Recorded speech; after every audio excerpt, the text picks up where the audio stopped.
2021 LDF സർക്കാർ അധികാരത്തിൽ വന്ന ശേഷമുള്ള 5ാമത്തെ ഉപതെരഞ്ഞെടുപ്പിനാണ് നിലമ്പൂരിൽ കളമൊരുങ്ങുന്നത്. 4ൽ 3ലും വിജയിച്ചത് UDF ആയിരുന്നു. അതാവട്ടെ അവരുടെ സിറ്റിംഗ് സീറ്റുകളാണ്. LDF അവരുടെ സിറ്റിംഗ് സീറ്റായ ചേലക്കര നിലനിർത്തിയപ്പോൾ തൃക്കാക്കര, പുതുപ്പള്ളി, പാലക്കാട് മണ്ഡലങ്ങൾ UDFനൊപ്പം തന്നെ നിന്നു. എന്നാൽ നിലമ്പൂരിൽ വരാൻ പോകുന്ന ഉപതെരഞ്ഞെടുപ്പ് ഫലം LDFനും UDFനും ഒരുപോലെ നിർണായകമായിരിക്കും.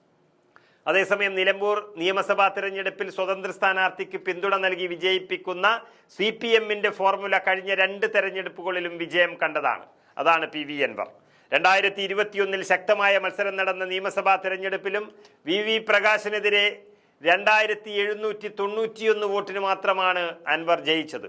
അൻവറിലൂടെ വിജയിച്ച ആ ഫോർമുലയിൽ അൻവറിലൂടെ തന്നെ കൈപൊള്ളിയ പാർട്ടി ഇത്തവണ പാർട്ടി ചിഹ്നത്തിൽ നേരിട്ട് സ്ഥാനാർത്ഥിയെ നിർത്തുന്നതിനായിരിക്കും പ്രഥമ പരിഗണന നൽകാൻ പോകുന്നത്. നാട്ടുകാരൻ എന്ന നിലയിൽ സംസ്ഥാന സെക്രട്ടേറിയറ്റ് അംഗമായ M സ്വരാജിന്റെ പേരാകും CPMൽ ആദ്യ പരിഗണനയായി വരിക. സ്വരാജ് മത്സരിച്ചാൽ വീറും വാശിയും കൂടുമെന്നുള്ളത് കൊണ്ട് തന്നെ സ്വരാജിന്റെ വരവിനായിട്ടാണ് അണികൾ കാത്തിരിക്കുന്നത്. മുതിർന്ന നേതാവിനെ തന്നെ നിർത്തി അൻവറിസം തകർക്കാനാണ് CPM ശ്രമിക്കുന്നത്. അൻവറിന്റെ ക്രെഡിറ്റ് അല്ല, ഇടത് വോട്ടാണ് തുടച്ചത് എന്ന് ബോധ്യപ്പെടുത്താൻ CPMന് വിജയം അനിവാര്യമാണ്. സിറ്റിംഗ് സീറ്റ് കൈവിട്ടാൽ CPMന് അത് വരാനിരിക്കുന്ന 2 തെരഞ്ഞെടുപ്പുകളെയും സാധ്യതയ്ക്ക് മങ്ങലേൽപ്പിക്കും.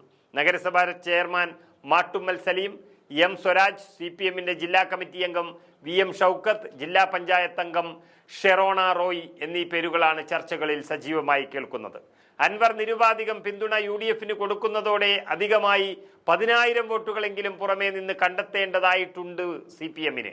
ആ വെല്ലുവിളി മറികടക്കാൻ ശക്തമായ പ്രചരണ പരിപാടിയുമായി കളം നിറയണമെന്ന് CPM സംസ്ഥാന നേതൃത്വം ജില്ലാ നേതാക്കൾക്ക് മുന്നറിയിപ്പ് നൽകിക്കഴിഞ്ഞു.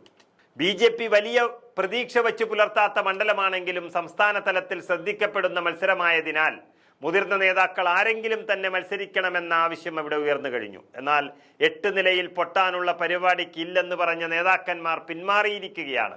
ഇതോടെ മത്സരിക്കേണ്ട ആവശ്യമില്ല എന്ന നിലപാടിലാണ് BJP നിലമ്പൂരിൽ എത്തി നിൽക്കുന്നത്. ഇതിനിടെ കോൺഗ്രസിലെ അസംതൃപ്തരായ നേതാക്കന്മാരെ ഒപ്പം നിർത്താനുള്ള നീക്കത്തിന് BJP ചരട് വലിച്ചെങ്കിലും ഒന്നും ഫലം കണ്ടില്ല. സംസ്ഥാനത്തെ മുതിർന്ന നേതാക്കന്മാരെ ഇറക്കി ആദ്യഘട്ട ചർച്ചകൾ നടത്തിയെങ്കിലും പേരിന് പോലും വിജയസാധ്യതയില്ലാത്ത മണ്ഡലത്തിൽ നിന്നാൽ മറ്റുള്ളവരെ ശത്രുവാക്കാമെന്നല്ലാതെ ഒരു ഗുണവുമില്ല എന്നും നേതാക്കന്മാർ തിരിച്ചറിയുന്നു.